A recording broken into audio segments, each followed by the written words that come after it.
नमस्कार, खिलाड़ी नंबर 1 में आप सभी का स्वागत है। मैं हूं सुमित और वीकली एक्सपायरी का दिन भारतीय बाजारों में आज वैसे तो एक रेंज बाउंड कामकाज है। अगर आप इंडिसेस पे नजर डालेंगे तो बिल्कुल फ्लैट टोन पे इंडिसेस कामकाज कर रहा है। निफ्टी बिल्कुल फ्लैट है, करीब 21,840 842 के जोन्स में। एक डिप जरूर है, लेकिन हाँ आज पूरे दिन एक रेंज में ही है, तो ये डिप ऐसा कोई डिप नहीं है।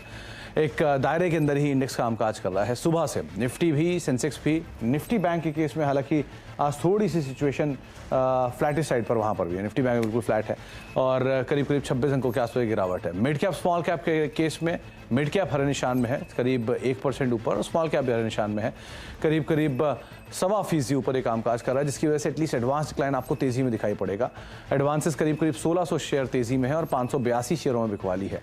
सो इंडेक्स में बिकवाली आई थी, बिकवाली को खरीदा गया और आज पार्टिसिपेट करने आ गया वापस HDFC बैंक, करीब 38 अंकों का पॉजिटिव कंट्रीब्यूशन। कल ICICI bank, axis bank contribute कर रहे थे, आज वो बिकवाली में है, HDFC बैंक कंट्रीब्यूट कर रहा है। M&M, ONGC, NTPC सरकारी शेयरों में कल भी तेजी थी, आज भी तेजी है। ONGC और NTPC दोनों मेजरली कंट्रीब्यूट करते हैं और M&M करीब 14 अंकों का कंट्रीब्यूशन यहां से आ रहा है। प्रेशर में है कोटक महिंद्रा बैंक, जो कल भी प्रेशर में था, आज भी है। रिलायंस इंडस्ट्रीज करीब 11 अंकों का नेगेटिव कंट्रीब्यूशन यहां से आता हुआ दिखाई पड़ रहा है। लेकिन ओवरऑल मार्केट में ब्रॉडर मार्केट्स खरीदारी में है और फ्रंट लाइन इंडेक्स जो है वो एक रेंज बाउंड ट्रेड के साथ कामकाज करता आपको दिखाई पड़ेगा। 3 खिलाड़ी इस पूरे हफ्ते हमारे साथ मौजूद हैं, उनसे हम बातचीत कर ही रहे हैं। ब्रजेश हैं, रूपक है, अमित हैं, जिनसे हम बातचीत कर रहे हैं इस पूरे हफ्ते, और तीनों हमारे साथ मौजूद भी हैं। उनसे हम चर्चा भी करेंगे मार्केट्स को लेकर और साथ ही साथ उनके इंडिविजुअल ट्रेड्स पर भी। एक बड़ा फेरबदल अमित के पोर्टफोलियो में हुआ, 7% का पॉजिटिव रिटर्न, जहां कल तक 1.5% का नेगेटिव था, आज 7% पॉजिटिव रिटर्न है। ब्रजेश करीब 10% का पॉजिटिव रिटर्न और रूपक -5% के आसपास रिटर्न यहाँ पर देखने को मिल रहा है। ब्रजेश, अमित और रूपक, आप तीनों को नमस्कार, तीनों का स्वागत है कार्यक्रम में। पहले तो मार्केट्स पे ब्रजेश आपका एक टेक चाहूंगा। आज एक रेंज बाउंड ट्रेड में इंडेक्स कामकाज करता हुआ दिखाई पड़ रहा है। सो कैसे आप रीड कर रहे हो मार्केट्स को, क्योंकि सेलेक्टिव पॉकेट्स तेजी में है, PSU खरीदारी में है, बैंक्स में HDFC बैंक पार्टिसिपेट कर रहा है, बाकी हैवी वेट बैकफुट पर है। कैसे रीड करोगे मार्केट्स को आप?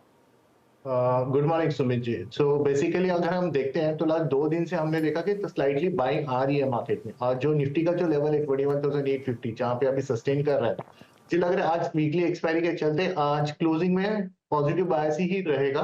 अगर करीब कुछ इंट्राडे में करेक्शंस मिलता है तो 21,800 के कॉल ऑप्शंस में अगर कोई ट्रेडर को बाइंग अपॉर्चुनिटी ढूंढनी है तो मुझे लगता है वो एक ट्रेड सेटअप बन सकता है। बैंक निफ्टी का जो ट्रिगर है वो 46,000 का ट्रिगर है, तो मुझे लगता है कि जिस हिसाब से डेटा देख रहा हूँ लास्ट 2 दिन से स्लोली बाइंग आ रही है। अभी भी सवेरे से बैंक निफ्टी में थोड़ा सेलिंग है, बट देन मुझे लगता है एंड ऑफ द डे में शायद फिर से बाइंग आ जाएगा। दोनों ही डेटा पॉजिटिव है, तो मुझे शॉर्ट टर्म अगर व्यू पूछते हैं तो मुझे लगता है वापस निफ्टी 22,000 जा सकता है। आज का दिन एक पॉजिटिव डे होना चाहिए और क्लोजिंग में मुझे लगता है एक रैली एक्सपायरी के चलते एक रैली आ सकता है। 50-60 पॉइंट मुझे लगता है निफ्टी में और पॉजिटिव ट्रेंड है यहाँ पर। बैंक निफ्टी जैसे 46,000 के ऊपर क्लोज आता है और थोड़ा सस्टेन करता है तो मुझे लगता है बैंक निफ्टी में भी शॉर्ट कवरिंग देखने को मिल सकता है। बैंक निफ्टी में भी शॉर्ट कवरिंग आते हुए दिखाई पड़ सकती है, लेकिन हाँ पॉजिटिव बायस के साथ क्लोजिंग शायद आते हुए दिखाई पड़े। अमित भी हमारे साथ मौजूद हैं। अमित, कल 2 बड़े इवेंट थे, वैलेंटाइंस डे भी था, सरस्वती पूजा भी थी। ऐसा क्या किया आपने कि नेगेटिव से सीधे पॉजिटिव पहुंच गए? जी, सरस्वती माँ की पूजा की और वैलेंटाइन डे में बीवी को भी नमस्कार किया तो पॉजिटिव हो गया सब कुछ। सब देवियों का ठीक से पूजा किया, इसकी वजह से आपका रिटर्न नेगेटिव से पॉजिटिव पहुंच गया। अच्छा अमित, मार्केट को कैसे रीड कर रहे हो आप, क्योंकि आज रेंज बाउंड है मार्केट्स, तो कैसे देख रहे हो आप बाजार को? जी Sumit ji, good morning and good morning to everyone. Bias positive है, रीजन इज रैशनल इज कि निफ्टी 10 एमआ के ऊपर ट्रेड कर रहा है। कल के सत्र में हमने एक फैंटास्टिक रिकवरी देखी थी, तो आज के सत्र में थोड़ा सा ये पॉज ले रहा है। तो जब तक 10 एमआ 21,770 के आसपास इंटैक्ट है, any dip is an opportunity. थोड़ा सा मेरे को लगता है कल बहुत बड़ा रेंज डे था, तो आज थोड़ा साइडवेज डे रहेगा with a positive bias. Bank Nifty का मैं थोड़ा सा ऑल्दो बायस पॉजिटिव है, लेकिन जब तक 46,050 46,100 क्रॉस नहीं करता तब तक मैं ब्रेकआउट ट्रेड नहीं लूंगा। थोड़ा सा बैंक निफ्टी को अवॉइड करूंगा ट्रेडिंग पॉइंट ऑफ व्यू से, intraday trading point of view से, और ओवरऑल स्टॉक स्पेसिफिक रहूंगा। तो स्टॉक स्पेसिफिक रहने की ज़्यादा ज़रूरत है बाजार में, लेकिन इंडेक्स फ्रंट पर हाँ एक दायरे के अंदर ही कामकाज होता हुआ दिखाई पड़ रहा है। इस बीच एक और बड़ी खबर, अभी कुछ देर पहले नीरज जी बातचीत भी कर रहे थे इसी खबर पर असीम से, लेकिन अभी एक इंपॉर्टेंट खबर इलेक्टोरल बॉन्ड को लेकर सुप्रीम कोर्ट की तरफ से फैसला आता हुआ दिखाई पड़ रहा है कि सुप्रीम कोर्ट ने इलेक्टोरल बॉन्ड के ऊपर रोक लगा दी है।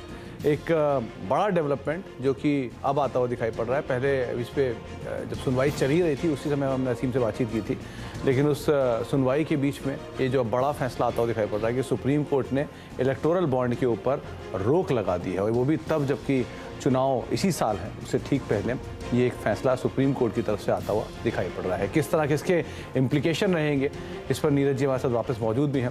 नीरज जी, अभी आप थोड़ी पहले बात कर भी रहे थे कि इलेक्टोरल बॉन्ड को लेकर सुप्रीम कोर्ट की सुनवाई चल रही है और अब ये फैसला आता हुआ, SBI को बॉन्ड खरीदने की जानकारी देनी होगी और इसके ऊपर बैन लगा दिया गया है, रोक लगा दी गई है। कैसे समझें इसको इस पॉलिटिकल सेटअप के बीच में? ये बहुत ही अहम और महत्वपूर्ण फैसला है कि बॉन्ड जो इलेक्टोरल बॉन्ड थे उस पर पूरी तरीके से रोक लगा दी गई है। दूसरा, जो इसको इनकम टैक्स से जोड़ा गया था, जब किसी आप पार्टी को चंदा देते तो आपको इनकम टैक्स रिबेट मिलती थी, वो रिबेट भी खत्म कर दी गई, उसको अनकॉन्स्टिट्यूशनल बताया गया है।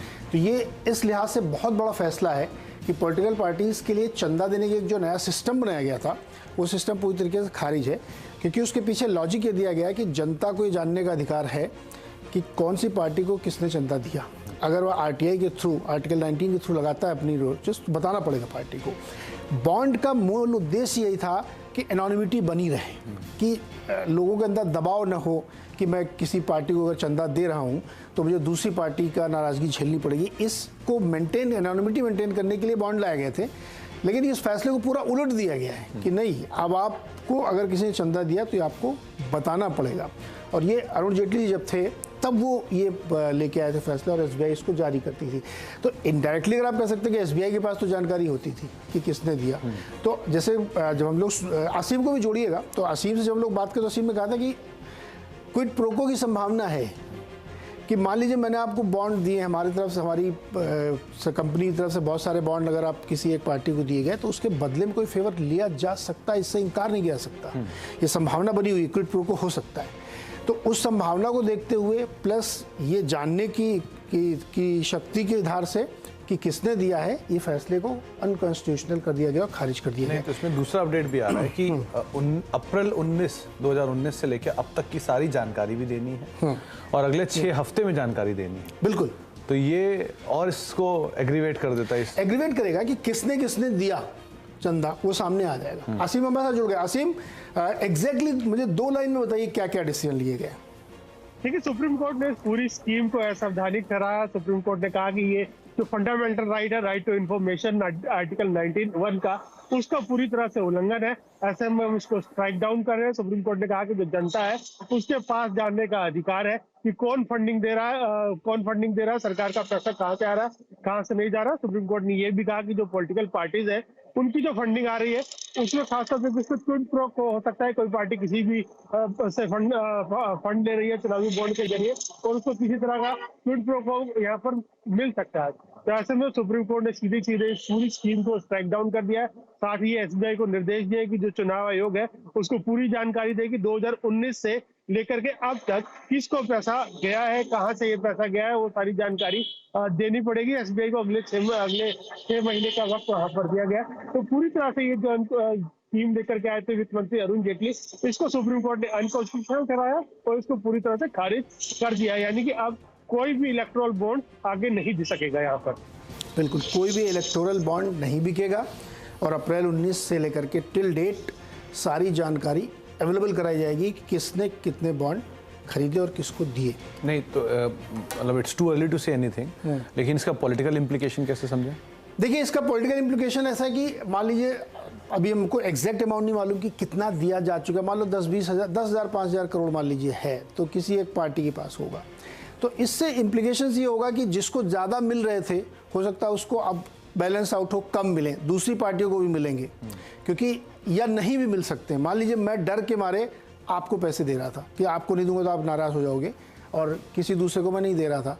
अब लेकिन सब वाइड ओपन हो गया तो मैं आपको भी नहीं दूंगा, इनको भी नहीं दूंगा, एक परिस्थिति हो सकती है, या मैं आपको भी थोड़ा दूंगा, इनको भी थोड़ा दूंगा, दूसरी परिस्थिति हो सकती है।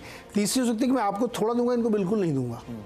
ये कुछ भी हो सकता है, उम्मीदें लग रही थी। ये हाँ, ये तो अलग अलग की कैसे लगती है, लेकिन इसकी ये गारंटी नहीं कि मैंने आप की बजाय अब मैं उनको देना शुरू कर दूंगा, ये नहीं होगा। हो सकता मैं दूं ही नहीं।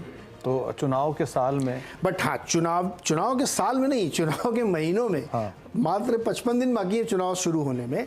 55 दिन पहले ये फैसला बहुत ही महत्वपूर्ण है सभी राजनीतिक दलों के लिए, क्योंकि चुनाव हमारे भारत का बहुत खर्चीला होता है। एक अनुमानित करीब 98,000 करोड़ रुपए खर्च होते हैं लोकसभा चुनाव में। तो इतनी बड़ी रकम जहाँ पे खर्च हो रही है, वहाँ पे पार्टीज के पास फंडिंग की बहुत ज़रूरत लगती है। अब ये बहुत ही मतलब कड़वा सच है कि बिना पैसे के आप चुनाव नहीं लड़ सकते हैं। एक एमएलए के चुनाव में 10-15 करोड़ खर्च हो जाते हैं। तो ये पैसा आता कहाँ से? अब बैंक से तो निकालने के लिए कोई खर्च नहीं करता। जो लिमिट बना रखी चुनाव आयोग ने कि एमपी के लिए इतना, एमएलए के लिए इतना, वो तो इतना मिनिस्क्यूल है कि उसमें तो आप प्रधानी चुनाव नहीं जीत सकते आप। तो अब वो पैसा कहाँ से आता था? फंडिंग होती थी, व्यापारियों से होती थी, कंपनियों से होती थी, कुछ इंडिविजुअल देते थे। अब वो आपको सामने दिखेगा। अगर बॉन्ड नहीं है तो चेक से जाएगा पैसा, चेक से पैसा जाएगा तो सामने दिखेगा। तो ये एक बहुत शेकिंग डिसीजन है चुनाव से ठीक पहले, लेकिन इससे कोई बहुत बड़ा भूचाल आएगा ऐसा नहीं होने वाला। लेकिन फैसला बहुत इंपॉर्टेंट है और ये बहुत दिलचस्प रहेगा कि किसको कितना मिला। हम लोग ये देखेंगे अभी जानने में, जब सूचनाएं निकल के आएंगी तो वो भी अगले 6 हफ्तों में जो है उसकी जानकारी आते हुए दिखाई पड़ेगी और एसबीआई को ये जानकारी देनी होगी। तो ये एक इम्पॉर्टेंट फैसला जिसको हम डिकोड करने की कोशिश कर रहे थे। अभी असीम और नीरज जी इस पर और विस्तार से भी हम लोग अगले शोज में बात करेंगे। असीम को जोड़ रहे हैं, बोलिए असीम। एक चीज छोटी सी ऐड कर रहे तो अभी किस पार्टी को कितना मिला ये ऑलरेडी नोन है, लेकिन किसने कितना किसको दिया वो ऑलरेडी नोन नहीं होता। तो ये जानकारी जो है वहां पर कमीशन को देनी होगी। तो अब अगर हम देखें पिछले कुछ सालों का अगर टंडा, तो हम देख रहे हैं कि बीजेपी के अंदर काफी ज्यादा जा रहा है और बाकी पार्टियों को काफी कम मिल रहा है। लेकिन फिर भी अब इलेक्शन कमीशन जानकारी एसबीआई को मुहैया करानी पड़ेगी कि कौन से व्यक्ति ने कितना दिया। लेकिन इलेक्शन कमीशन उसको चुनाव से पहले सार्वजनिक करेगा या नहीं करेगा ये भी देखना होगा, क्योंकि 6 हफ्ते के अंदर चुनाव भी यहाँ पर घोषित हो जाएगी। असीम, ये बहुत इंपॉर्टेंट पॉइंट यही था कि किसने दिया ये जानने में। अच्छा, शायद मैं अगर गलत नहीं हूं तो 90% तक एक ही पार्टी को जाता था। जी राइट। अगर अभी थोड़ी देर में मैं आपको डाटा निकाल करके दूंगा, लेकिन हमने जो पहले हमने देखा कि वो 70 to 80% एक ही पार्टी को जा रहा है और बाकी पार्टी में उससे कम जा रहा है। ये है, लेकिन डाटा भी थोड़ी देर में आपके सामने होगा इसका किस पार्टी को कितना है। चलिए असीम, बहुत बहुत शुक्रिया असीम, ये पहले खबर हमें सबसे पहले बताने के लिए और हमारे साथ बने रहने के लिए। और नीरज जी आपका भी बहुत बहुत शुक्रिया। थोड़ा इंटरेस्टिंग खबर है और एक इम्पॉर्टेंट फैसला है जो कि अभी हुआ, इस पर हम बातचीत कर रहे थे, लेकिन आगे भी हम चर्चा लगातार करते रहेंगे। लौटते हैं वापस मार्केट की तरफ और तीनों जानकार हमारे साथ बने हुए हैं। अपनी जो कॉल्स है उसका समय लेते हैं। तो शुरुआत अब सीधे कॉल से ही करता हूँ।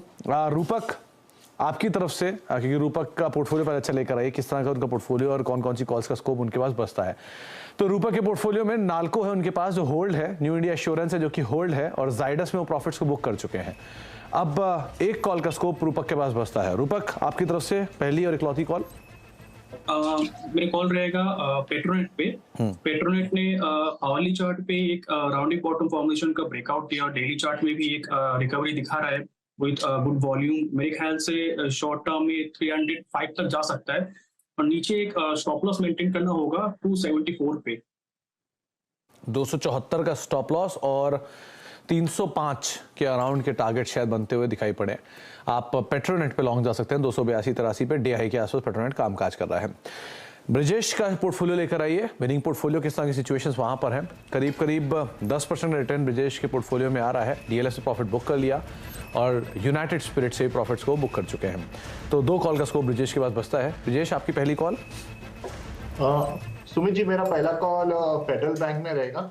फेडरल बैंक में एक रिवर्सल देखने को मिला है, तो मुझे लगता है ये करंट प्राइस में 153 का जो प्राइस है उसमें लेना चाहिए। स्टॉप लॉस मेरा काफी छोटा रहेगा, 151 का स्टॉप लॉस है, मैं ट्रेड करूंगा। 158 के टारगेट के लिए मैं इसमें एक लॉन्ग इनिशिएट करूंगा। 158 का टारगेट, 151 का स्टॉप लॉस और फेडरल बैंक एक नाम जिसके ऊपर आप लॉन्ग साइड में पोजीशन देख सकते हैं। ये कॉल, पहली कॉल जो है वो ब्रिजेश की तरफ से आते हुए दिखाई पड़ी है। अमित का पोर्टफोलियो भी लेकर आया। एक बड़ा टर्न अराउंड अमित के पोर्टफोलियो में कल हुआ था और तीनों की तीनों कॉल एक शानदार तेजी दिखा के गई थी। तो हिंदुस्तान कॉपर में उन्होंने प्रॉफिट बुक कर लिए, बैंक ऑफ बड़ौदा में प्रॉफिट बुक कर लिए, टाटा स्टील को होल्ड कर रहे हैं। 2 कॉल का स्कोप अमित के पास है। अमित, आपकी पहली कॉल। जी सुमित जी, मैं एनएलसी इंडिया के साथ जाऊंगा। लगभग 254 का इसका प्राइस है एनएलसी इंडिया का। ये स्टॉक नीचे एक अच्छे पुलबैक के बाद अपने ट्रेंड को रिकवर कर रहा है और मुझे लगता है कि यहाँ पे एक ट्रैक्शन बन सकता है ऑन द अपसाइड। तो इसे बाय करें for a target of 275 and a stop loss of 245। 245 का स्टॉप और 275 के टारगेट्स के लिए आप लॉन्ग साइड पे जा सकते हैं NLC India, Neyveli lignite corporation India, जिसके ऊपर आप बेट कर सकते हैं 275 रुपए के टारगेट्स के लिए। ब्रिजेश, आपकी तरफ से दूसरी कॉल।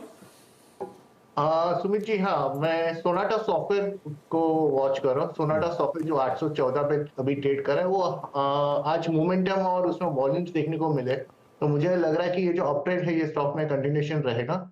801 का स्टॉप लॉस रखना है, 801 का स्टॉप लॉस रहेगा, 845 का टारगेट।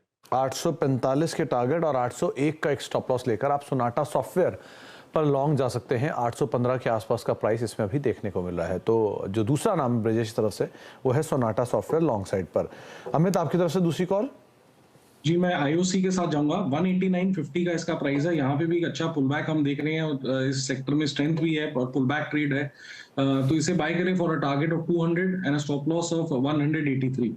पूरे की पूरी Amit PSU, NLC India, IOC, bank of Baroda, ऐसा क्यों? जी, यहाँ पे स्ट्रेंथ नजर आ रही है तो चांस बेटर रहेगा मेरा। तो आईओसी अब दूसरा नाम है 200 रुपए के टारगेट्स के लिए। 183 का एक स्टॉप लॉस मेंटेन करके आप लॉन्ग साइड हो जाएंगे। वैसे ही बहुत बढ़िया तेजी आईओसी ने दिखाई है, वो तेजी शायद अभी भी कैरी कर सकती है, ऐसा अमित का मानना है, इसलिए आप लॉन्ग साइड पे यहाँ पर भी पोजीशंस को देख सकते हैं। बता दें कि मनी कंट्रोल पर दिए गए विचार एक्सपर्ट्स के अपने निजी विचार होते हैं। वेबसाइट या मैनेजमेंट इसके लिए उत्तरदायी नहीं है। यूजर्स को मनी कंट्रोल की सलाह है कि कोई भी निवेश निर्णय लेने से पहले सर्टिफाइड एक्सपर्ट की सलाह लें।